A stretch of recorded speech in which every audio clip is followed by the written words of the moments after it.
Assam Chief Minister Himanta Biswa Sharma also stated that the government would give compensation and rehabilitation to the displaced people of Silsako Lake area in Guwahati. CM Sharma sat down for a meeting with the displaced persons of the Silsako Lake and assured them of proper compensation and rehabilitation. The displaced persons have sought sums of rupees 10 lakh for one RCC house, rupees 5 lakh for Assam type house and rupees 1 lakh for an uncemented house as part of the compensation and rehabilitation process. The Assam Chief Minister will soon sit for a second meeting with the displaced persons for a final settlement.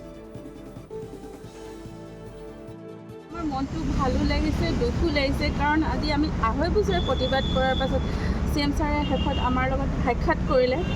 আৰু তেওঁ আমাক কৈছে যে তেওঁ যিখিনি কৰিব লগা আমাৰ কাৰণে তেওঁ কৰিব সেইকাৰণে ভাল লাগিছে আৰু মুখ্যমন্ত্ৰী ডাঙৰীয়া বহুত বহুত ধন্যবাদ দিছোঁ যে তেওঁ আমাৰ কথা হেকত বুজি পালে যে আমি তেওঁৰে মানুহ হয় আৰু তেওঁ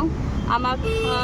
মাটিৰ বিনিময়ত মাটি দিম বুলি কৈছে আৰু আমাৰ যিখিনি মানুহ ক্ষতিগ্ৰস্ত হৈছিল সেই মানুহখিনিক ক্ষতিপূৰণো দিম বুলি কৈছে আৰু অতি সোনকালে দিম বুলি কৈছে এতিয়া আমাৰ সঁচাকৈ অৱস্থা বহুতেই বেয়া আৰু ছাৰে এইখিনি কথা বুজি লৈছে সেইটো কাৰণে ভালো লাগিছে ছাৰক ধন্যবাদো জনাইছোঁ তেওঁ আকৌ এবাৰ আমাৰ লগত আলোচনাত বহিম বুলি কৈছে